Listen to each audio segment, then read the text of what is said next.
Bonjour à toutes et à tous et merci de nous rejoindre sur RTI 1. En Côte d'Ivoire, dans quelques instants, la cérémonie officielle de remise du prix Félix Houphouët-Boigny UNESCO pour la recherche de la paix. Les festivités, on le sait, se déroulent à Yamoussoukro, dans la région centre du pays. L'ex-chancelière allemande Angela Merkel est lauréate 2022 du prix Félix Houphouët-Boigny UNESCO pour la recherche de la paix est arrivée hier dans la soirée à Abidjan. À noter que cette cérémonie de remise officielle sera retransmise en direct et en intégralité sur RTI 1 à partir de 10h15.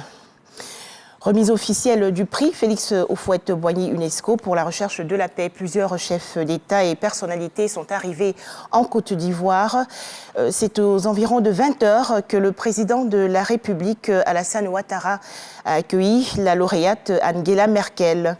À noter également l'arrivée du chef de l'État sénégalais Macky Sall, du président ghanéen Nana Akufo-Addo, du président libérien George Weah et de Michel Camdessus, l'ancien directeur général du Fonds monétaire international.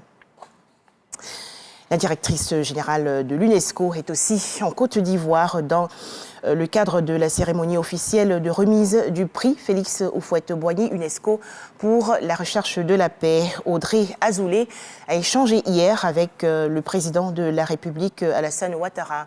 Leurs entretiens se sont déroulés au palais présidentiel dans la commune du Plateau. Les précisions de Jérôme Kofi Abolin.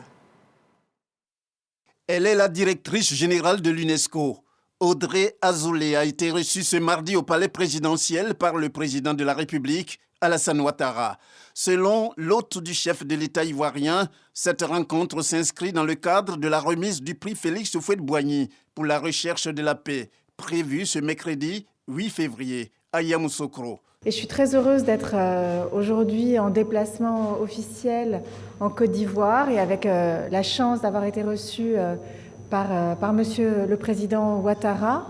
Nous nous retrouvons pour une très belle occasion qui est le prix Houphouët-Boigny UNESCO, un prix pour la recherche de la paix, qui est l'un des grands prix mondiaux pour la paix et qui sera remis par Monsieur le Président et moi-même à l'ancienne chancelière d'Allemagne, Madame Angela Merkel, pour son accueil des migrants lorsqu'elle était en fonction.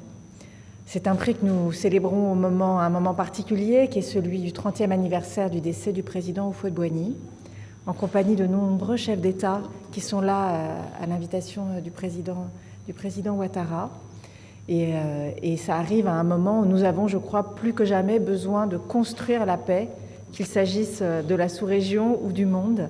Audrey Azoulay est à son deuxième mandat à la tête de l'UNESCO. Elle a été réélue à la 41e session de la conférence générale de l'organisation tenue en novembre 2021.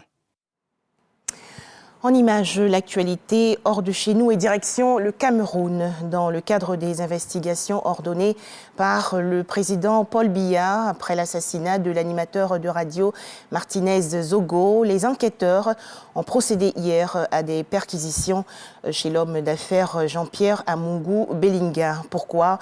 Eh bien, son nom revenait souvent dans les dénonciations que faisait Martinez Zogo dans sa quotidienne intitulée « Embouteillage ». Très écouté d'ailleurs à Yaoundé, la capitale politique, lorsqu'il parlait de corruption et de détournement de fonds. Son nom figure aussi dans une déposition attribuée à un membre des renseignements qui aurait reconnu avoir participé au meurtre du journaliste Martinez Zogo.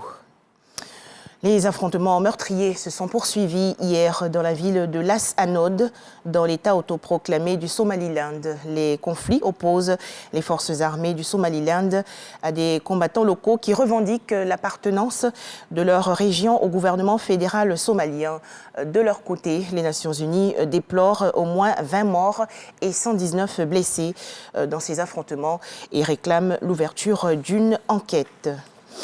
Bilan revu à la hausse après les séismes meurtriers qui ont frappé récemment la Turquie et la Syrie. Plus de 9500 personnes ont été tuées. Les secousses ont été enregistrées jusqu'au Groenland.